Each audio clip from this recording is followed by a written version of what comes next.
C'est une plénière de discussion générale électrique qui a eu ce jour au sein de l'hémicycle de l'Assemblée nationale dans le cadre de l'adoption de la loi des finances 2025.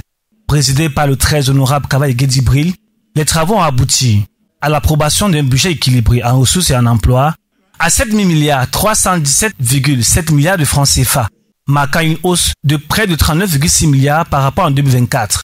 Durant ceci, plusieurs députés ont interpellé le ministre des Finances, Lupo Motaze, sur des questions cruciales. L'honorable Joshua aussi a notamment pointé le coût de la vie croissant et le dépôt tardif du projet de loi. Qu'est-ce que vivent les Camerounaises et les Camerounais? En 2023, le Premier ministre nous a promis que la loi arrivera à temps pour pouvoir bien travailler sur 2025. Une fois de plus, on a eu 35 jours de retard. Le résultat des courses, c'est quoi? En réponse, Lupo Motaze, avec la sérénité habituelle, a expliqué les raisons de ce retard et exposé les mesures prévues pour atténuer les pressions économiques. Il n'y a aucune volonté de la part du gouvernement de faire en sorte que le projet de loi qui vous est soumis arrive tard. Il peut y avoir des contingences qui peuvent créer ces retards. Et j'espère d'ailleurs qu'après avoir lu le projet de loi, il vous est apparu qu'il n'y avait là-dedans rien que le gouvernement aurait voulu cacher aux députés. Il n'y a absolument rien. J'espère que si le projet était arrivé tôt, si l'honorable Joshua peut nous dire que si le projet arrivait tôt, cela aurait créé beaucoup plus d'emplois. Je n'ai pas tellement vu, je n'ai pas tellement vu le lien. Sur une autre question, l'honorable Cabral Libi du Parti camerounais pour la réconciliation nationale a exprimé des préoccupations concernant une possible augmentation des prix du carburant en 2025. Deux choses que je voudrais dire. La première chose, je confirme, le budget qui est devant vous ne dit nulle part que le prix du carburant à la pompe va augmenter. Il y a baisse des subventions.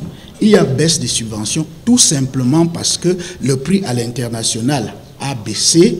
Le dollar s'est comporté d'une certaine manière et c'est la raison pour laquelle nous avons prévu une subvention de presque 15 milliards seulement. C'est de l'économie, c'est tout. On n'a pas à subventionner si le prix n'est pas élevé, c'est tout. Bon, maintenant vous me dites, est-ce que je peux jurer? Mais vous me demandez, si une guerre éclate maintenant, est-ce que je sais ce qui peut se passer? Mais moi je n'en sais rien. Moi je n'en sais rien. Ce que vous avez là dans le budget, c'est comme on dit en économie, toute chose égale par ailleurs. C'est-à-dire que nous, et puis le prix à l'international, ce n'est pas nous qui le fixons. Par ailleurs, le ministre des Finances a détaillé les conditions générales d'exécution de ce budget, intégrant des paramètres stratégiques pour répondre aux priorités nationales. La position du pays, vous la connaissez, la position du gouvernement. Ne pas trop s'endetter. Nous sommes à 40% du produit intérieur brut, on en a déjà beaucoup parlé, c'est un très bon score qui fait en sorte que le Cameroun, faut-il le rappeler, est classé parmi les 10 pays les moins endettés d'Afrique.